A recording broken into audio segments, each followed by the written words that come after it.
হানাফি মাজহাবের প্রসিদ্ধ ইমাম তাহাবী রাহিমাহুল্লাহ এর আকিদাতুত তাহাবিয়া থেকে আলোচনা।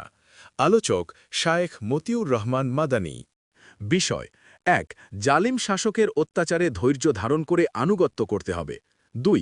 জালিম শাসকের অত্যাচারে ধৈর্য ধারণ করলে গুনাহ মাফ হয়, নেকি ও মর্যাদা বৃদ্ধি পায়। ৩. জালিম শাসকের বিরুদ্ধে বিদ্রোহ করলে লাভের চেয়ে ক্ষতি বেশি হয়। ৪. জনগণের পাপের কারণেই আল্লাহ তাআলা জালিম শাসকের আযাব চাপিয়ে দেন। ৫. নিজেদের ঈমান আমল সংশোধন করলে আল্লাহ তাআলা উত্তম শাসক প্রদান করবেন। অনেকেই কিন্তু শেখ সালেহ ফৌজানের কথা মানতে চাইবে না। আমার কথা তো নেই, শেখ সালেহ ফৌজানের কথা মানতে চাইবে না, ওই সৌদি আরবের কথা বলে। হানাফি ইমামের কথা মানবেন কিনা এই কথাটা বলি, না বললে হয় না। হানাফি ইমাম, আর শুধু ইমাম মানে কোনো ফাকি ইমাম না, ফাকি মুহাদ্দিস ইমাম, ইমাম তাহাবী রহমতুল্লাহ আলাইহি আকিদার পাক্কা ইমাম। আকিদায়ে তাহাওয়িয়া তার একটি কিতাব রয়েছে, জি হ্যাঁ, ছোট্ট কিতাব, সেটা সারা হয়েছে একবার মোটা মোটা কয়েকশো পৃষ্ঠা। আর ইমাম তাহাবী, জি হ্যাঁ, ওনার শারহ মানিল আসার আর শারহ মুশকিল আসার দুটো হাদিসের কিতাব রয়েছে। এজন্য তিনি মুহাদ্দিস এবং ফাকিহ। তিনি বলছেন আকিদা তাহাবী সারা আকিদা তাহাওয়িয়াতে রয়েছে 381 পৃষ্ঠায়। এই যে মুসলিম সরকার, বিষয়বস্তুটি কি? মুসলিম সরকার যদি আপনাকে বৈধ কথা বলে তো আইন কানুন মানবেন না মানবেন না? মানবেন। নাফরমানি করা হারাম, এই বিষয়টি বলছেন। আম্মা লুজুমত আতিহিম ওয়া ইন জারু, মুসলিম শাসকের আনুগত্য আবশ্যক হওয়া যদিও তারা জুলুম করে। অধিকাংশ মুসলিম শাসক জুলুম করছে না, করে না? করছে। জুলুম করলে এই জুলুমটা কোনো নতুন না, এর চেয়ে বড় বড় জুলুম হয়েছে। হাজ্জাজ বিন ইউসুফের যুগে যে জুলুম হয়েছে বড় বড় আইম্মাদের ওপর, তাবেঈনদের ওপর, এমনকি সাহাবীর ওপর, সাহাবীর উপরে জুলুম হয়েছে। বেশ কিছু সাহাবী বেঁচে ছিল, তার মধ্যে আব্দুল্লাহ বিন ওমর রাদিয়াল্লাহু তাআলা আনহু। অনেকেই এটাকে সহি বলছেন যে আব্দুল্লাহ ওমর রাদিয়াল্লাহু তাআলা আনহুকে বিষ দিয়ে সরাসরি হত্যা করতে সাহস করতে পারেনি, অনেক বড় সাহাবী।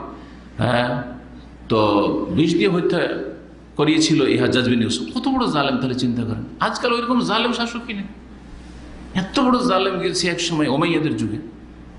এরকম বহু জালেম ইসলামের 1400 বছর ইতিহাসে গেছে জালেম শাসক, কিন্তু সাহাবায়ে কেরাম তাবেঈন তার আনুগত্য করেছেন, বৈধ ক্ষেত্রে আনুগত্য করেছেন এবং তাদেরকে উপদেশ দেওয়ার চেষ্টা করতে থেকেছেন। জুলমের শিকারও হয়েছেন, কিন্তু বিদ্রোহ করেননি।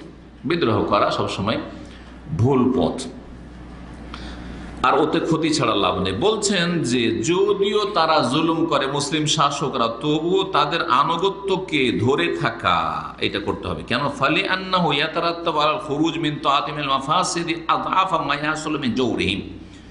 কি জন্য জালেম শাসকেরও আইন কানুন মানতে হবে বা তাদেরকে মেনে চলতে হবে? তাদের বিরুদ্ধে খুরুজ মানে বিদ্রোহ করা যাবে না, অস্ত্র ধরা যাবে না।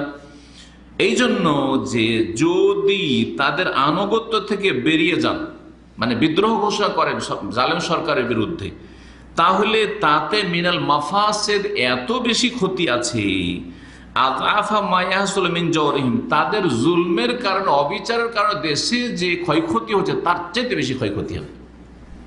তার ক্ষয়ক্ষতি দুটোকে কম্পেয়ার করেন, তুলনা করেন।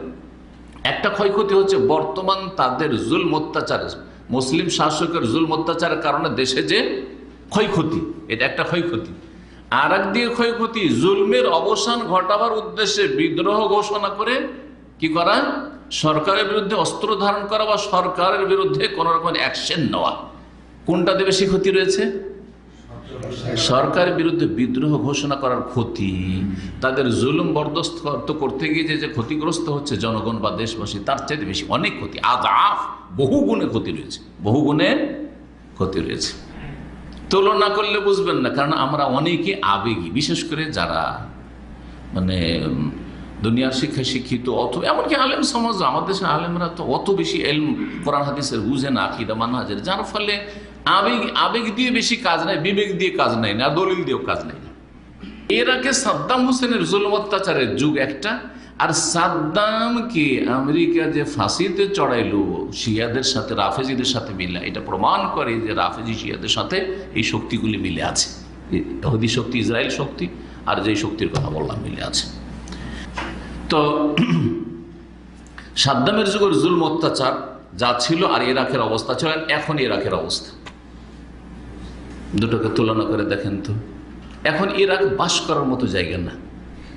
আহলে সুন্নি লোকের সেখানে বাস করা বড়ই মুশকিল হয়ে গেছে। ইসলামিক ফিগার নিয়ে বাস করাটা বড়ই মুশকিল হয়ে গেছে। সুন্নি পরিচয় দিয়ে বাস করা মুশকিল হয়ে গেছে। আর সাদ্দাম জালেমেদের যুগে জুলম অত্যাচার অনেক হয়েছে, কিন্তু তারপরেও মুসলিমরা দুনিয়ার ক্ষেত্রে সুখে শান্তি অনেক সুখে ছিল, নিরাপত্তা ছিল। আর তারপর শিয়া রাফেজিদের এত মানে বাড়াবাড়িটা করার ক্ষমতা হয়নি। আর সেই সাদ্দাম হোসেন একটা বড় প্রাচীর ছিল হারমানি শরীফের হেফাজতের জন্য, প্রাচীরের মতো ছিল, এটা শেষ হয়ে গেছে। বলছিলাম ওই ইমাম তাহাবী রহমতুল্লাহের কথা, যে মুসলিম সরকারের বিরুদ্ধে বিদ্রোহ করলে যে ক্ষতিগুলি হবে সেটা তাদের জুলমের কারণে যে ক্ষতিগুলি হচ্ছে তার চাইতে বহু গুণ আযাব, বহু গুণ ক্ষতি বিদ্রোহ করলে। বালফিস সাবরি আলা জওরিহিম, বরং জুলমের ওপর মুসলিম জালেম শাসকদের জুলম অত্যাচারে যদি ধৈর্য ধারণ করেন ওতে লাভ আছে। তাকফির সাইয়্যাদ, গুনাহ খাতা মাফ হবে। আজকাল যে আপনার জুলুম হচ্ছে আমাদের পাপের কারণে, দেশের জনগণের পাপের কারণে। দেশের অধিকাংশ লোক বেনামাজি, দেশের অধিকাংশ লোক হচ্ছে মাজারপন্থী, শিরিককারী, পীর মুরিদিতে বিশ্বাসী, এই শবে বরাতের বেদাতে বিশ্বাসী, মিলাদের বেদাতে বিশ্বাসী। জি হ্যাঁ, আর সমস্ত পাপ যেগুলো সামাজিক পাপে জড়িয়ে গেছে, চোর, ডাকাত আর খনি, তারপরে ধর্ষক, যদি সেখানকার দাড়িওয়ালা এক শ্রেণীর কুখ্যাত ধর্ষক হইতে পারে, মাদ্রাসায় যদি ধর্ষক থাকতে পারে, মাদ্রাসায় যদি সমকামী থাকতে পারে, তাহলে কি জালেম শাসক আল্লাহ দেবেন না? তাহলে এগুলি আযাব। এগুলি আযাব কিসের কারণে? আমাদের গুনার কারণে। এতে আমাদের কাফারা হচ্ছে। নেক লোকদের কেউ যে এতে কষ্ট পেতে হচ্ছে, এতে আমাদের মর্যাদা বাড়ছে, এতে আমাদের মর্যাদা বাড়ছে, গুনাহ খাতা মাফ হচ্ছে। ওয়া মুযাআফাতুল উজুর, এই যে নেকি বাড়ছে, গুনাহ মাফ হয়ে গেছে যাদের, নেকি বাড়ছে। ফাইন্নাল্লাহ তাআলা মা সাল্লাতাহুম আলাইনা ইল্লা লিফাসাদি আমালিনা, সারা তাহবিয়াতে বলছেন আমাদের ওপর জালেম শাসককে যে আল্লাহ চাপিয়েছেন কি জন্য? লিফাসাদি আমালিনা, আমাদের আমল খারাপ হওয়ার কারণে, আমাদের কর্মদোষে। ওয়াল জাযাউ মিন জিনসিল আমাল, বদলা পায় মানুষ যেমন কর্ম করে। আমরা জুলুম করেছি আমাদের ইসলামিক জীবনে, তখন জালেম শাসককে চাপানো হয়েছে। ফালাইনাল ইজতিহাদ ফিল ইস্তিগফার ওয়াত তাওবাত ওয়া ইসলাহিল আমাল, সুতরাং আমাদের জন্য ফরজ হচ্ছে সর্বাত্মক চেষ্টা করা, ইস্তিগফার ক্ষমা চাওয়ার জন্য আল্লাহর কাছে, তওবা করার জন্য এবং আমলের সংশোধনের জন্য। নিজের আমল শুধরান, নিজের সংশোধন করেন, নিজের পাপগুলি খুঁজেন আর পাপ থেকে ফিরে আসেন, নিজে ফরজ ওয়াজিবের হেফাজত করেন, দেখবেন যে ধীরে ধীরে ভালো শাসক আসবেই। এই জন্য শেখ সালেহ ফজল একটি কথা আমি এর আগে বলেছি, কামা তাকুনুনা ইউআল্লাহ আলাইকুম, তোমরা যেমন হবে তেমন তোমাদের শাসক দেওয়া হবে, যেমন জনগণ হবে তেমন তোমাদের শাসক দেওয়া হবে। কথা লম্বা হইল, গুরুত্বপূর্ণ বিষয়টি, বিশেষ করে ইমাম তাহাবী রহমতুল্লাহ আলাইহি, আল্লাহ যেন আমাদেরকে এসব মেনে আর সত্যিকার হানাফি হওয়ার তৌফিক দান করেন, সত্যিকার মুসলিম হওয়ার তৌফিক দান করেন। ওয়া সাল্লাল্লাহু আলা মুহাম্মদ ওয়া আলা আলিহি ওয়া সাহবিহি আজমাইন। অতএব ওইসব ব্যক্তিদের জন্য গুনাহ মাফ, নেকি ও মর্যাদা বৃদ্ধির সুসংবাদ যারা জালিম শাসকের ফিতনায় ধৈর্য ধারণ করেছে, আর দুনিয়া ও আখেরাতে ভয়ঙ্কর শাস্তির দুঃসংবাদ ওইসব খারিজিদের জন্য যারা জালিম শাসকের বিরুদ্ধে বিদ্রোহ করেছে অথবা তাতে সমর্থন দিয়েছে।